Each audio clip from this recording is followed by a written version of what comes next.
Pues muy buenos días, amigos. Bueno, pues en medio de la alegría por la caída del señor Nicolás Maduro, pero bueno, pues hay que volver los ojos a nuestro país y en tal sentido, pues hay que prepararse para lo que viene para este 2026, que va a ser un año en lo económico complicado. Este nuevo año llega pues con nuevos impuestos, con algunas dádivas adicionales en cuestiones laborales por parte del régimen. Y bueno, pues todo esto pues genera un clima muy complicado. La renegociación del TEMEC también en el horizonte. Bueno, la situación no es fácil para México y por eso, bueno, pues hay que volver a nuestro país. Y en tal sentido, consideramos que una buena forma de iniciarlo es analizando qué nos espera para este año, pues como siempre tratamos de hacer, pues con un experto que nos hable en esta materia. Y para esto le pedimos al diputado Héctor Saúl Telles que nos hiciera el favor de compartirnos su experiencia, cómo ve él desde la Cámara de Diputados y desde el grupo parlamentario del PAN, bueno, pues la situación económica del país para este 2026. El diputado Héctor Saúl Telles ha sido diputado, actualmente es diputado federal, es vicecoordinador económico de la fracción parlamentaria del PAN en la Cámara de Diputados y bueno, pues aquí lo tenemos. Muchas gracias, diputado, por estar con nosotros. Muchas gracias, Víctor Hugo. Y bueno, entrando de lleno a tu pregunta, me parece que el año 2026 para todos los mexicanos será un año de mucha especulación económica. Prácticamente yo te quiero decir que el escenario económico es de un total estancamiento de la economía en nuestro país. Llevamos 7 años con un mediocre crecimiento económico.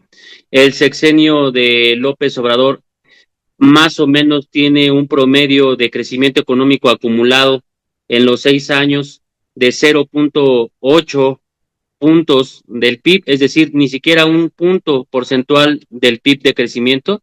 Y este primer año de la presidenta Claudia Sheinbaum ha sido todavía peor. Este promedio de crecimiento en el primer año de gobierno de Claudia Sheinbaum apenas llega al 0.4% del PIB nacional. Tampoco alcanza ni siquiera un punto, bueno, ni siquiera alcanza medio punto porcentual en el primer año la presidenta Claudia Sheinbaum. ¿Qué nos habla esto? Que nuestra economía está completamente estancada, no hay crecimiento y eso pues no detona el desarrollo económico de nuestro país. Eso se transforma en carencia de empleos formales en la nación. Te quiero comentar, Víctor Hugo, que prácticamente ya estamos en el 52% de toda la plantilla laboral en nuestro país. Ese 52% son de empleos informales, es decir, personas que trabajan en la informalidad y que pues de alguna forma tienen una actividad económica laboral, pero no necesariamente en el ámbito formal. Ya rebasamos este punto de equilibrio entre la formalidad y la informalidad. Este último año ha sido desastroso en materia de empleos formales.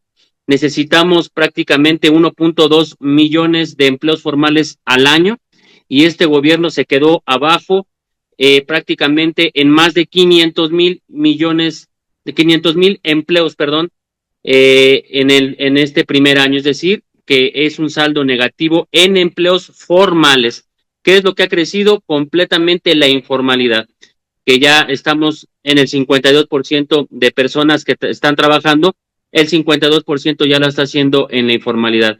Y si a todo esto le sumamos, Víctor Hugo, el tema pues grave que viene de más y nuevos impuestos, muy lejos de la promesa que hizo este régimen de no crear o aumentar impuestos, se quedaron muy lejos de esa promesa. Sí hay nuevos impuestos, sí hay nuevos derechos que pagar y sí también suben algunos impuestos. Te pongo algunos ejemplos absurdos de lo que se tendrá que pagar ahora en este año que empezó.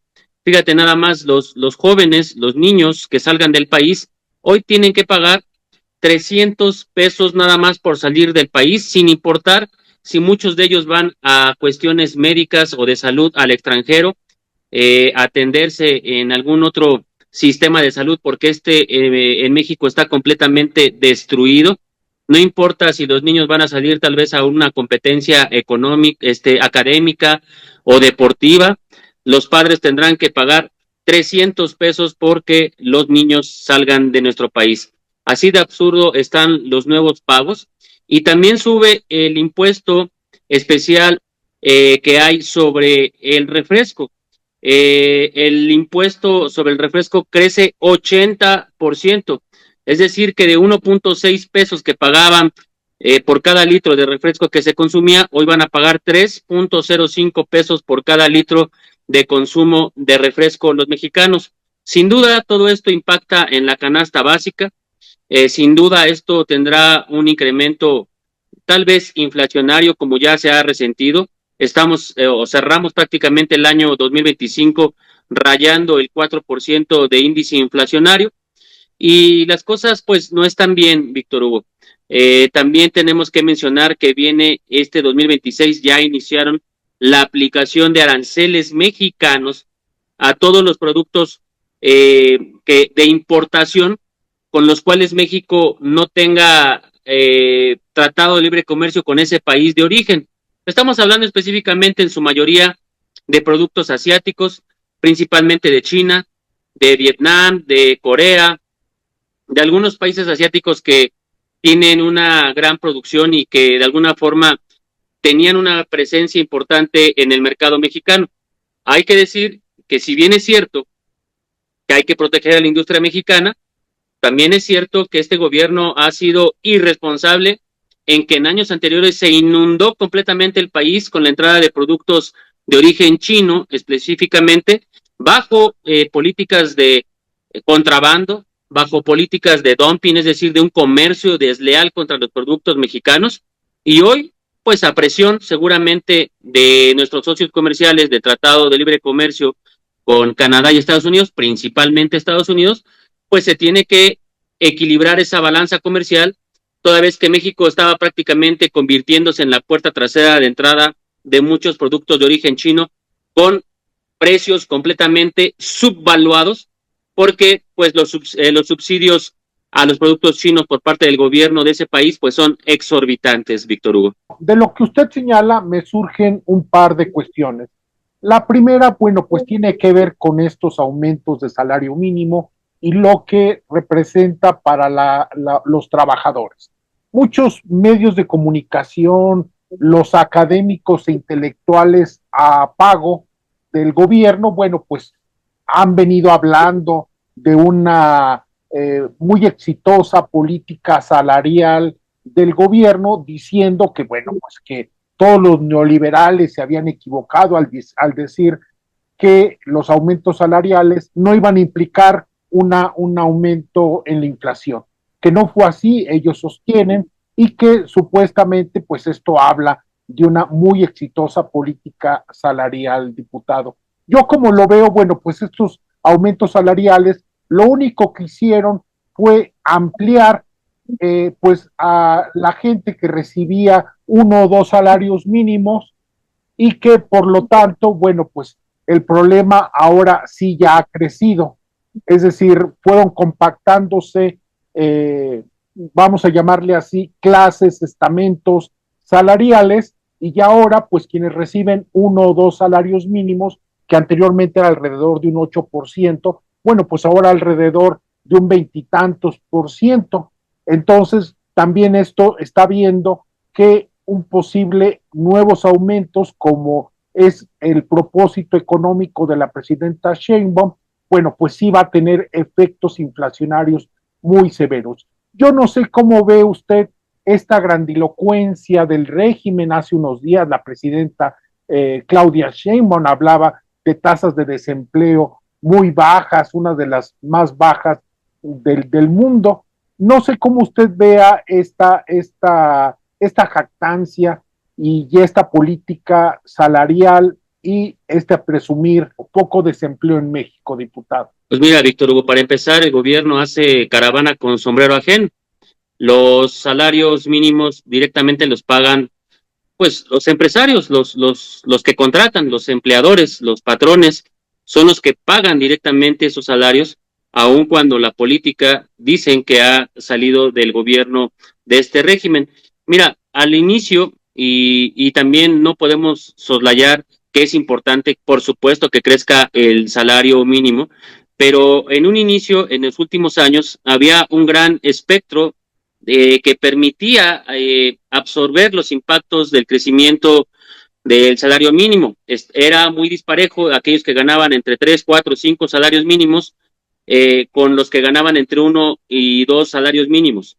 Es decir, había un gran espectro para crecer ese salario mínimo. Ese espectro de crecimiento se ha acotado cada vez más, como bien lo mencionas. Ahora, en próximos años va a ser mucho más difícil ya un crecimiento tan importante como han anunciado del salario mínimo, porque se ha acotado ya las diferencias, estos segmentos entre el salario mínimo de 1 a 2 salarios mínimos, 3, 4 o 5 salarios mínimos. Prácticamente se han ido casi empatando. Eso, sin duda, va a ser un problema en los próximos años. El salario mínimo, pues, ya no va a poder crecer tanto porque entonces se compacta el siguiente nivel y ahí es donde sí se empiezan a sentir ya los problemas sobre esta política de tratar de brindar campanas al vuelo por el crecimiento del salario mínimo. Sí, se empiezan a ver algunos efectos inflacionarios poco a poco. Ahí está el crecimiento de la canasta básica en más del 60% de crecimiento de la canasta básica, aun cuando diga el gobierno y todos sus pregoneros el crecimiento del salario mínimo, no se siente ese poder adquisitivo cuando la canasta básica ha subido prácticamente más del 60%. Y algunos productos de la canasta básica, estoy hablando del promedio, pero algunos de esos productos de la canasta básica han subido hasta más del 100%. Uno de ellos es la tortilla, que cuando este gobierno llegó en el año 2018 estaba en alrededor de 11, 12 pesos, y hoy la tortilla está costando más, aproximadamente entre 25, 26 pesos. Entonces, pues ahí es ahí donde se resiente que el poder adquisitivo no ha sido como lo han mencionado. Y si nos vamos del lado del índice inflacionario, pues también de forma acumulada, durante los últimos 7 años estamos hablando de ya de una inflación prácticamente del 45%. Si sumamos y acumulamos el índice inflacionario de cada año de los últimos 7 años, uno de los más altos en los sexenios anteriores, y hoy se suman 45% también de crecimiento acumulado de la inflación. Por eso es que también se empiezan a sentir los efectos ya negativos.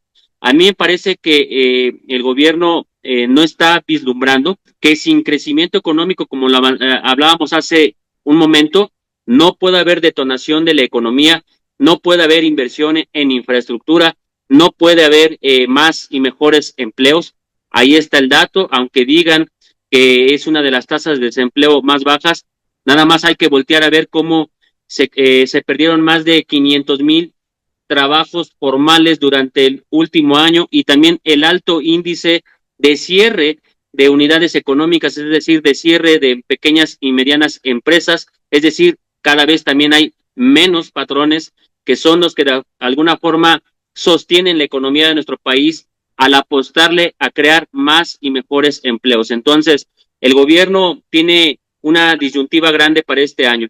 Seguramente tendrán más recursos porque va a venir una política fiscal agresiva por parte del SAT conforme a las últimas reformas. Veremos un SAT mucho más inquisitivo, un SAT con mucho más herramientas, un SAT que será persecutor, un SAT que incluso se convertirá en un SAT espía.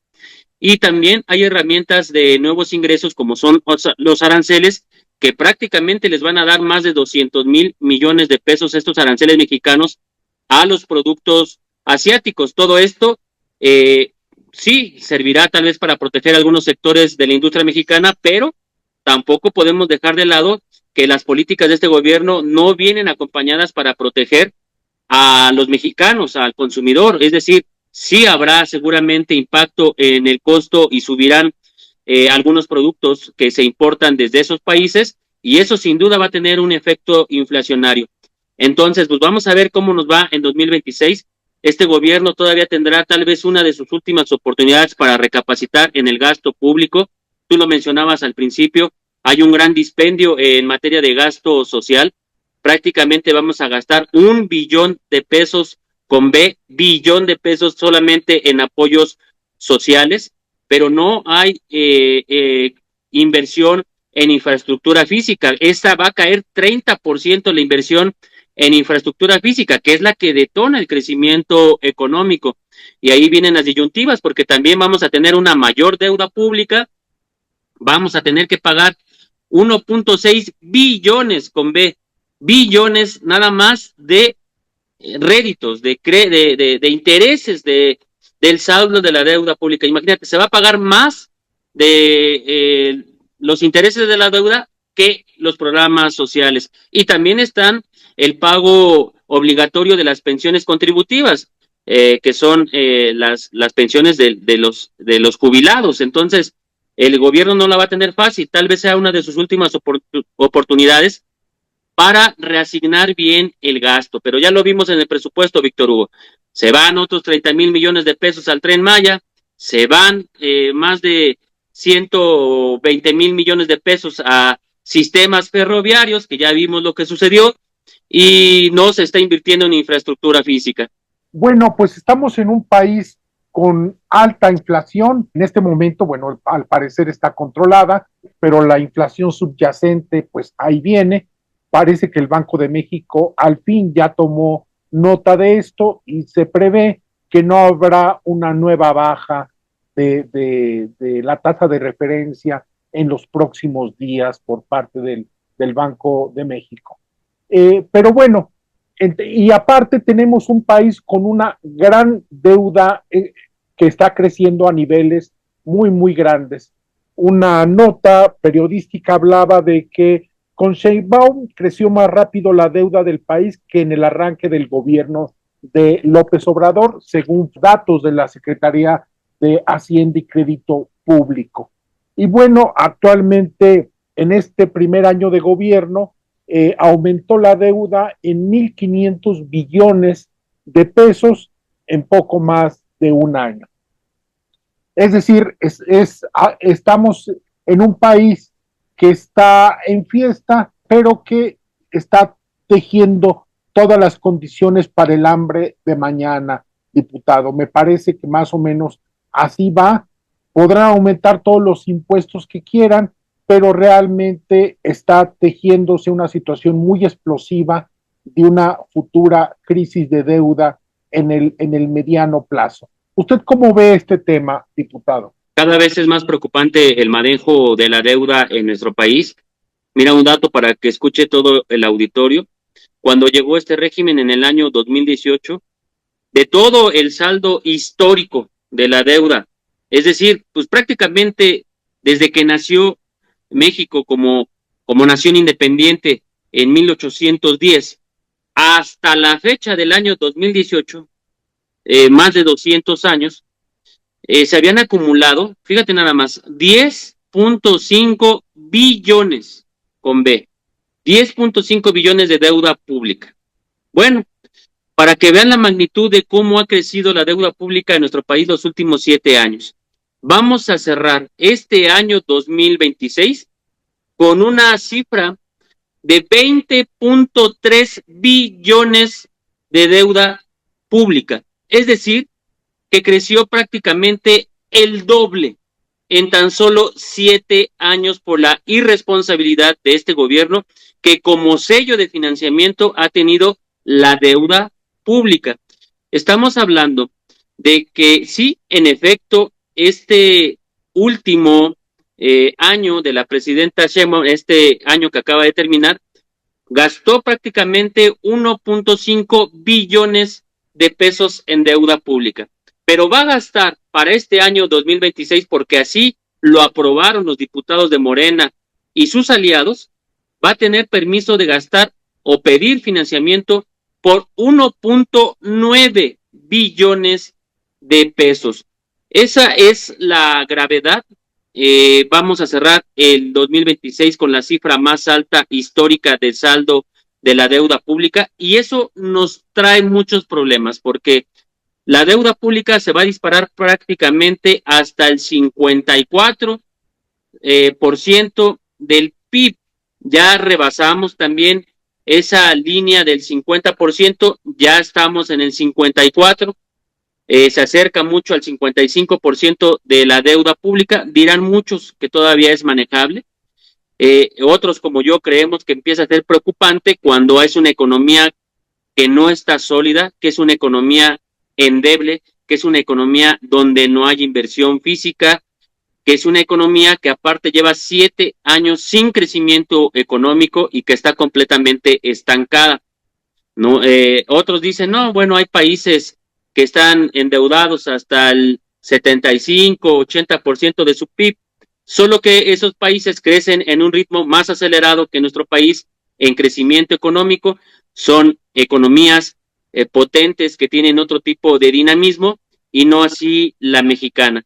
Entonces, pues eso también nos conlleva, como te decía Víctor Hugo, que ya para este año 2026 tan solo de intereses de esta deuda pública se tendrán que pagar 1.6 billones de deuda pública, es decir, que lo que van a contratar de deuda prácticamente va a ser para pagar lo que se debe en intereses.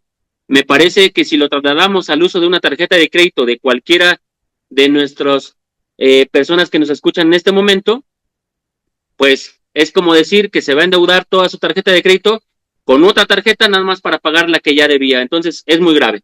Así es, diputado. Y bueno, pues también usted hablaba en su intervención inicial sobre la cuestión de los aranceles a China y a otros países. En tal sentido, bueno, pues nosotros como libertarios consideramos esto una política equivocada. Yo en lo personal entiendo pues esto como la real política, es decir, Trump exige nuevos impuestos y bajo amenaza, y ya estamos viendo que Trump sí cumple sus amenazas.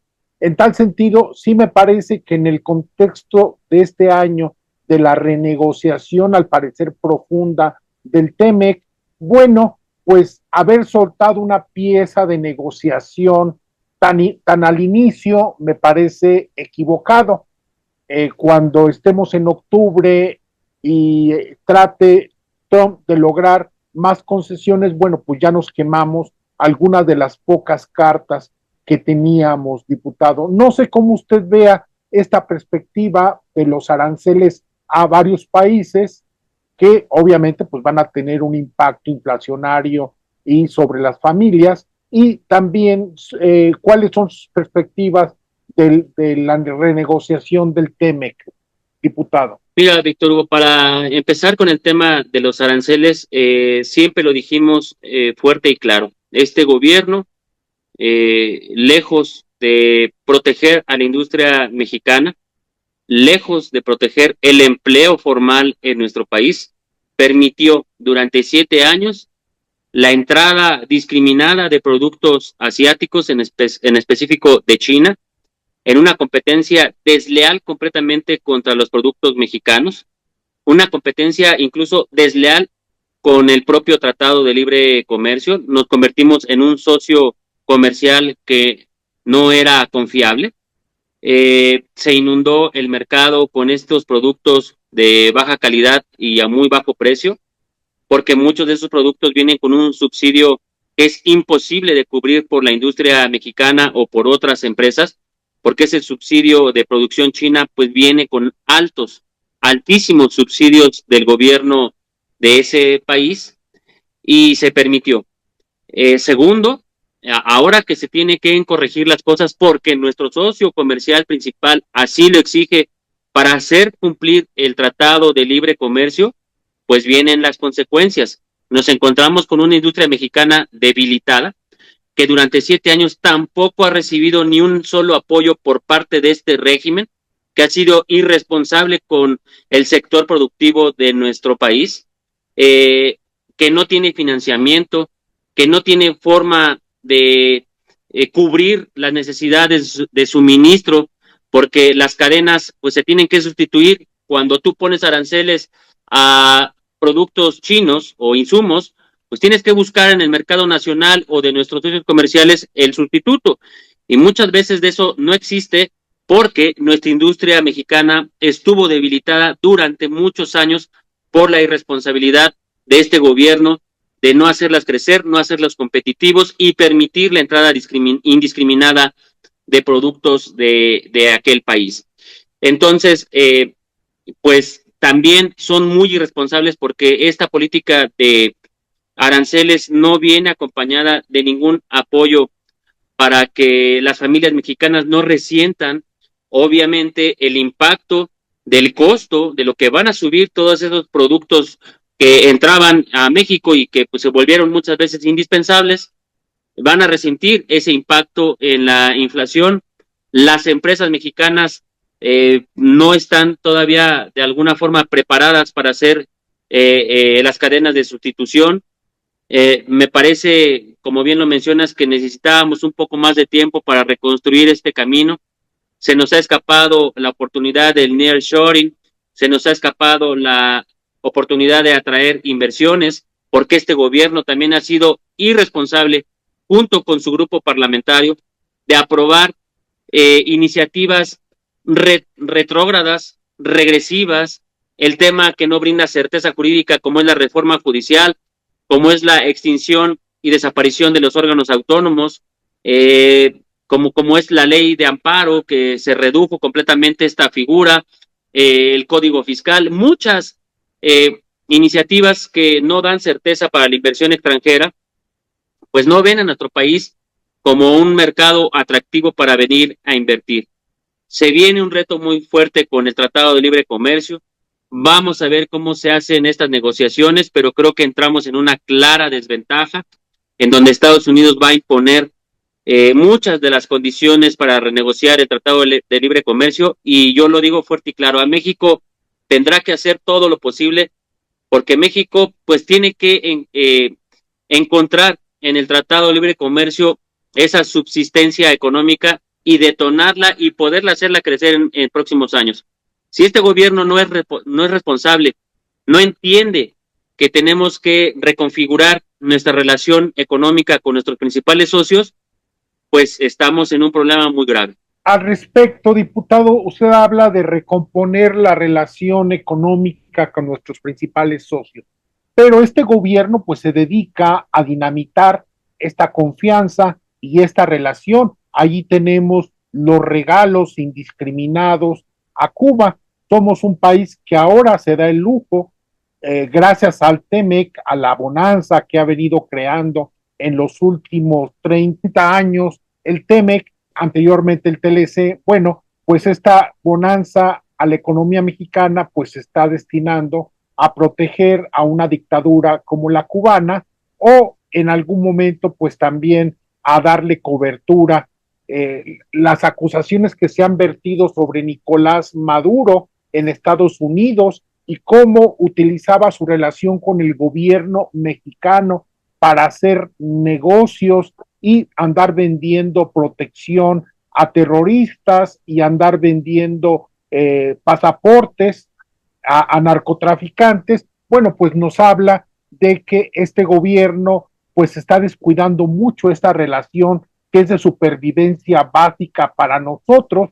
No sé ustedes o usted cómo ve esta situación de esta protección, que me parece uno de los hechos más notables de los últimos años, la creciente protección de la diplomacia mexicana a este tipo de regímenes, fuera ya del venezolano, pero allí está la protección que le venimos dando a Cuba o a los delincuentes de regímenes como el peruano o el ecuatoriano, diputado. A ver, creo que el gobierno mexicano tiene una de las últimas oportunidades para recomponer su relación comercial y diplomática con sus principales socios. A ver, el Tratado de Libre Comercio nos puede gustar a muchos, nos puede encantar, y a muchos otros tal vez no, pero ha sido el principal instrumento económico en las últimas décadas que ha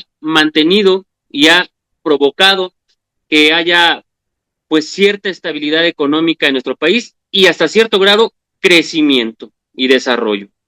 Sin ese instrumento del Tratado de Libre Comercio vamos a tener severos problemas, porque no va a ser fácil sustituir las relaciones comerciales con otros países que además geográficamente impactan en costos, impactan en tiempos, impactan en recursos humanos para establecer relaciones con otros países alejados. El mercado económico regional y geográfico, que además es muy potente en el mundo, es con América del Norte. No hay forma de soslayar eso, y quien piense diferente nos va a llevar a un camino muy peligroso para todos los mexicanos. Si este gobierno le apuesta a mantener su ideología, a mantener sus supuestos ideales y valores de protección a tiranos, a procesos antidemocráticos, su ideología de estar pues brindando asilo a delincuentes y tiranos de otras partes del mundo, detonando cada vez más nuestra relación con nuestros principales socios comerciales, en específico con Estados Unidos, me parece que es peligroso porque no estamos dando confiabilidad en la mesa de negociación. Yo creo que no nos podemos convertir en la puerta trasera por donde esté entrando pues muchos factores tanto económicos como de inteligencia, como como vamos, como de terrorismo, lo que sea. No podemos convertirnos en la puerta trasera y en el socio que no es confiable, que se esté filtrando hacia los Estados Unidos este tipo de cosas. Yo creo que el gobierno mexicano pues tendrá que hacer a un lado su ideología. Si no es así, pues nosotros los mexicanos tenemos que hacer algo, porque no podemos permitir un gobierno que nos lleve a la desgracia. Diputado, estamos entrando a la parte final de nuestra entrevista. Yo le agradezco mucho, diputado. Yo tengo dos últimas preguntas, si me permite.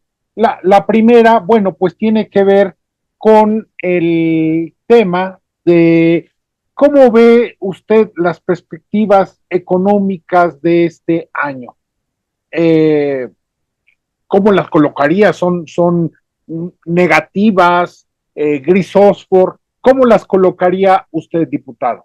Yo lo voy a describir como un ambiente de nubarrones fuertes. No tenemos cielo despejado en materia económica. Van a haber algunos destellos de, digamos, de rayo solar, porque tendrán la oportunidad de recaudar más a través de estos aranceles que se están poniendo a los productos que van a entrar ahí más de 200,000 millones de pesos, te lo puedo asegurar, este año en ingresos nada más de tema aduanero, es decir, de los aranceles. Pero si este gobierno no tiene la inteligencia de utilizarlos de una forma debida, vamos entonces en el 2027 a entrar a un problema grave, porque no podemos seguir tirando el dinero en megaobras inútiles, en megaobras que no tienen rentabilidad económica, que no tienen rentabilidad social, en megaobras que ya sabemos que fueron un foco de corrupción enorme, incluida la familia del expresidente López Obrador. No podemos seguir apostando al despilfarro en megaobras inseguras que ponen en peligro la vida de las personas y que han resultado en desgracias y en tragedias, en donde ha habido pérdida de vidas humanas. No podemos seguir gastando en el dispendio social sin focalizar, sin atender las verdaderas necesidades de los mexicanos, focalizando y determinando en dónde se deben de verdad colocar los programas sociales. No podemos seguir en una economía en donde siga faltando salud, en donde no haya inversión física que detone crecimiento económico, y tenemos que cambiar la forma de pensar de este gobierno. Si este gobierno, lo sostengo, sigue apostando hacia ideología de izquierda, comunista o socialista, nos van a llevar a la desgracia. Nosotros tenemos que hacer que este gobierno cambie pronto, porque está en nuestras manos regresarle a nuestro país esa bonanza y ese crecimiento y ese bienestar para los mexicanos. Y mi última pregunta, bueno, se escucha muy insistentemente que la posibilidad o la exigencia de académicos, intelectuales, de que haya una reforma fiscal que ya sabemos por experiencia que en México se refiere a un aumento generalizado de impuestos. Eh, Nosotros, como usted sabe, pues como libertarios, creemos que todo impuesto es un robo, que todo impuesto, incluso aunque se cobije bajo el disfraz de servicios esenciales, pues no deja de ser un despojo y un gasto, un derroche que beneficia básicamente a políticos, socios políticos de ellos y a sus propios familiares. Y aquí en este gobierno hemos tenido muchas muestras de esto.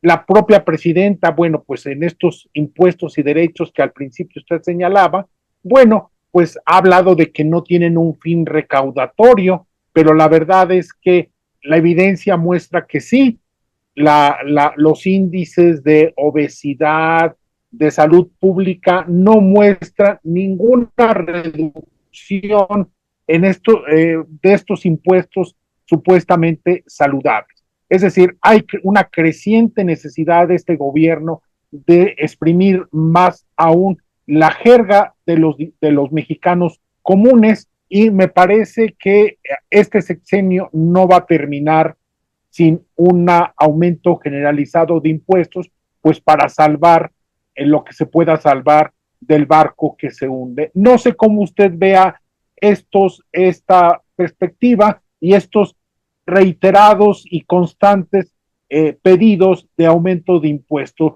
¿Lo ve usted factible en el horizonte? Pues mira, te contesto muy rápido, Víctor Hugo, ya iniciaron con este primer ejercicio de aumentar impuestos en este año 2026, de crear algunos nuevos, como fue lo absurdo de crear un impuesto nuevo a los videojuegos, dicen ellos que de carácter violento, aunque la presidenta se haya desdicho y haya tratado de corregir ese grave error de crear un nuevo impuesto, lo dejó vivo.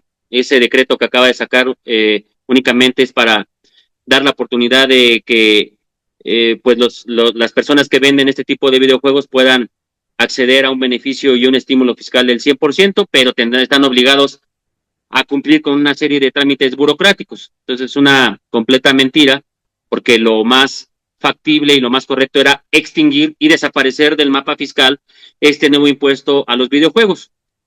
Pero también aumentaron impuestos en los refrescos y en los cigarros y en las apuestas. Y lo que no se dio cuenta mucha gente es que impactaron también en nuevos derechos, que son las entradas a los museos, el pago de pasaportes, el pago de las entradas a las áreas naturales, el pago por salir de nuestro país a los jóvenes y niños que tienen que ir a alguna competencia o por salud, y una serie más de aumentos que no fueron muy publicitados, pero ya lo hicieron. Esta fue una mini reforma, digamos, fiscal.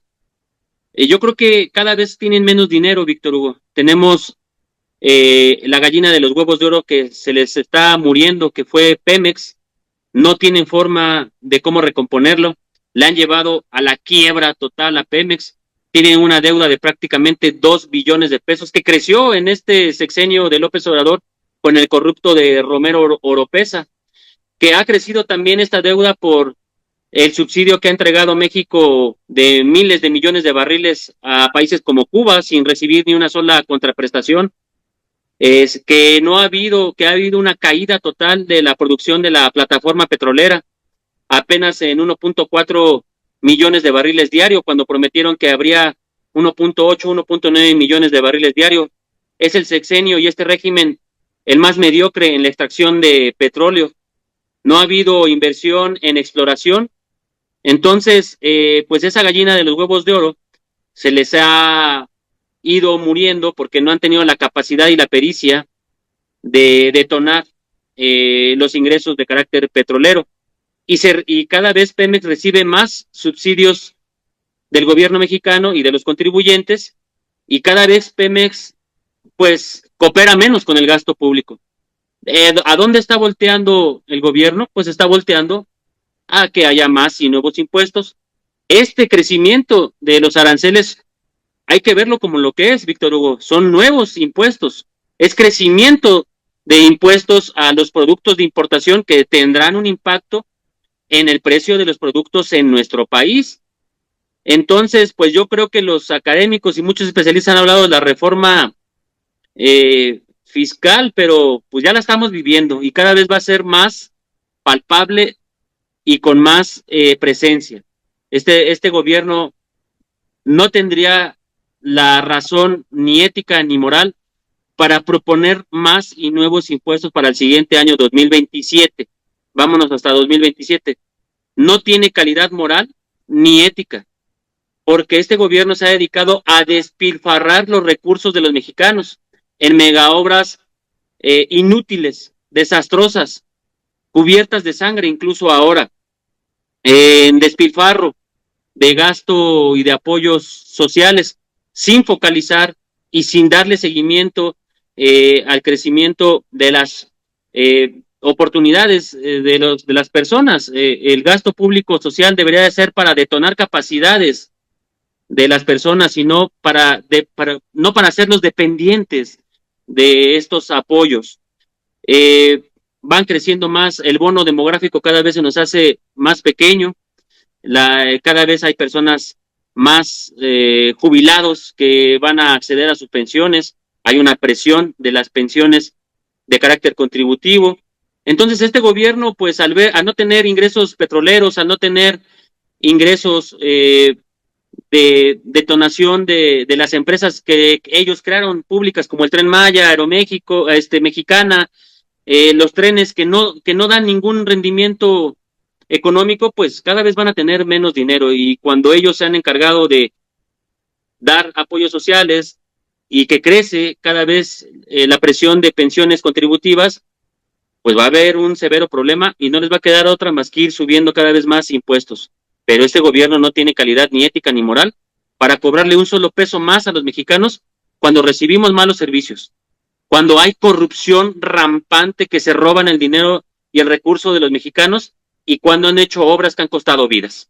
Bueno, esto me recuerda, diputado, esta situación que me parece que debe de pasar a nuestros anales históricos de una presidenta que se dedica a enmendarle la plana al Congreso de la Unión y decide qué recortar, qué obedecer y qué derogar de motu propio con esto del impuesto a los videojuegos supuestamente violento. Y no escuché, a lo mejor yo andaba en fiestas, pero no escuché a los legisladores reclamar esta actitud que me parece ostensiblemente violatoria a la división de poderes y a la autoridad del Congreso de la Unión, diputado. Pero bueno, esto da para mucho de qué hablar.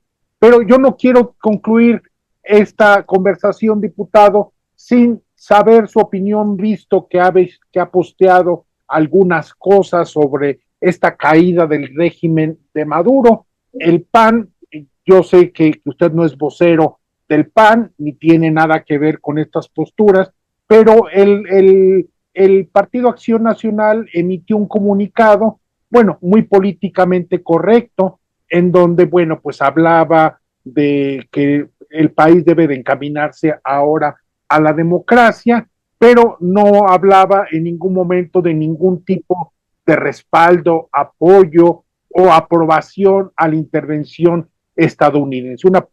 Una postura muy políticamente correcta, porque, bueno, pues no había otra situación. Maduro durante años se burló del gobierno norteamericano, se burló de la oposición, la engañó con pláticas interminables que no llevaban absolutamente a nada, y bueno, pues al final yo he platicado con muchísimos venezolanos que veían a una intervención armada como la única solución. En tal sentido, pues entiendo la lógica política del PAN, pero dígame, ¿cuál es su postura personal sabiendo que usted no es vocero de la política exterior del PAN. ¿Cuál es su postura personal sobre esta? Me parece que está siendo la noticia bomba del 2026, que ha sido la extracción de Nicolás Maduro, diputado.